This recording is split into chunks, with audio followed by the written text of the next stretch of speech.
Querido Jesus, lerei agora as páginas da tua vida, que elas me levem a te amar cada vez mais e que tuas palavras firam o meu coração e me levem a mudar de vida.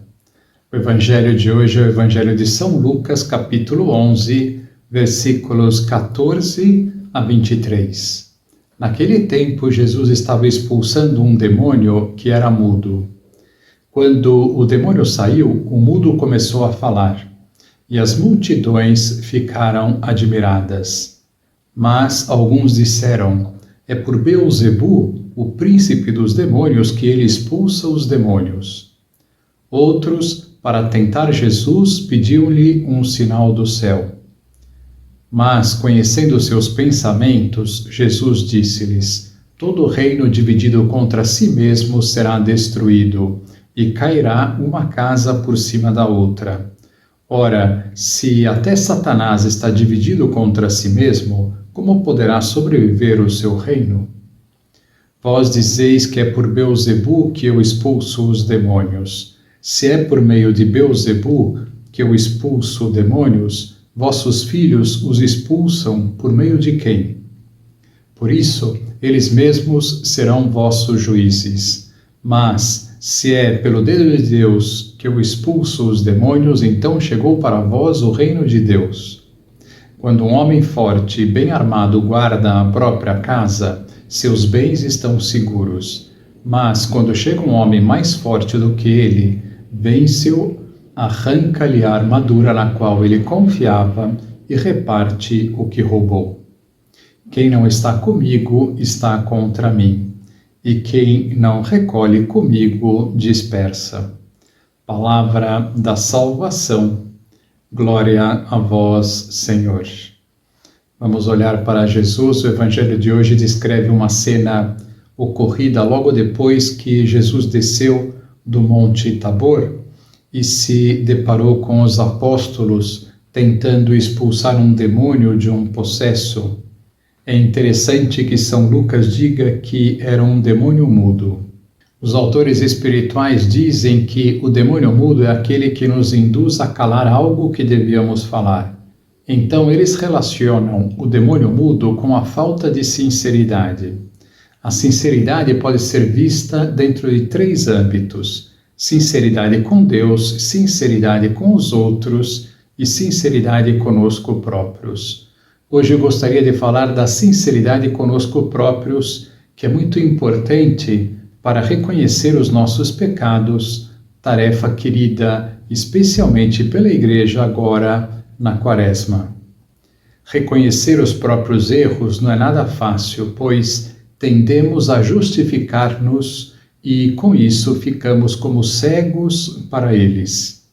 Há vários níveis que se pode chegar nesta cegueira.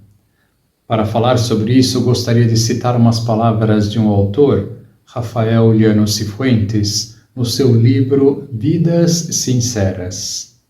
São Bernardo, estabelecendo 2 níveis pelos quais se chega à cegueira interior, dizia: o primeiro nível é o da justificativa dos erros, auto-perdoando-se e autoconsolando-se. O segundo nível é já o da cegueira, que vem depois de viver tantos anos justificando seus erros. Essa mentira interior leva-nos a colocar a culpa no outro. Sempre haverá um bode expiatório. Numa discussão familiar, a culpa não é nossa, mas do outro cônjuge. Numa batida de carros, o erro foi cometido pelo carro vizinho. Num concurso público, a reprovação foi causada pela corrupção reinante. Ninguém entra sem pistolão. O problema é das estruturas, do sistema, da escola, do condomínio, do síndico e assim por diante. São os outros, sempre os outros. Eu é que estou com a razão. Parece que o nosso pobre ser, do qual sentimos tanta pena, necessita de consolos. Não podemos maltratá-lo dizendo-lhe a verdade nua e crua. Coitado, pode ficar traumatizado.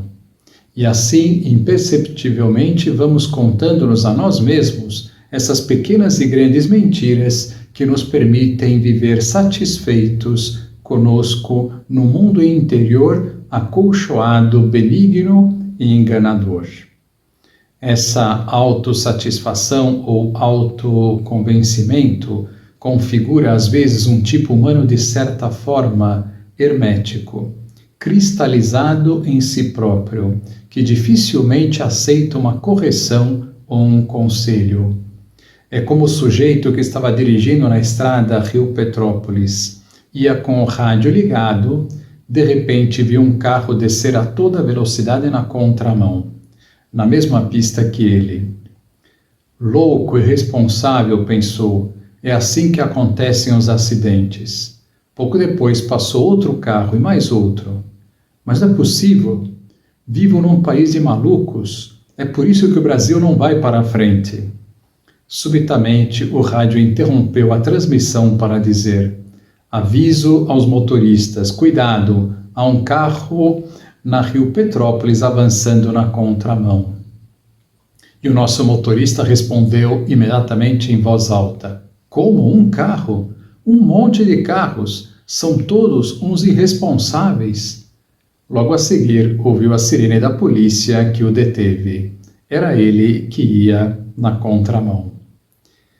Esse tipo de pessoas é como a terra pisada ao longo do caminho de que fala a parábola do semeador. Dura, fechada em si mesma, hermética. A semente cai e resvala. É uma terra que não está capacitada para receber a riqueza que a tornaria fecunda. Quantas vezes essa autossuficiência orgulhosa, essa insinceridade interior, não é a grande responsável pela nossa esterilidade? Em contrapartida, que alegria tive ao verificar a mudança de atitude de determinada pessoa que me pedira para orientá-la espiritualmente. Sempre tinha argumentos análogos aos desse motorista para justificar a sua conduta explosiva. É que a minha mulher é tão desorganizada que deixaria qualquer um irritado. É que o senhor precisa conhecer o diretor do meu departamento. Não é possível viver em paz ao seu lado. Vamos e venhamos. Com esse trânsito, a gente fica com os nervos à flor da pele. Um dia, porém, depois de lhe chamar a atenção para o seu defeito, passou a conjugar o eu ao contar-me as suas faltas. Irritei-me com o chefe, mas a culpa foi toda minha. Cheguei à conclusão de que sou eu que provoco, pelo menos em parte, a desordem da minha esposa, e assim por diante. Aí estava já um homem que se ia conhecendo e, portanto, era capaz de retificar, de corrigir-se. Procuremos ver-nos com toda sinceridade, eliminando toda desculpa e justificativa e aceitando mais o que os outros dizem a nosso respeito.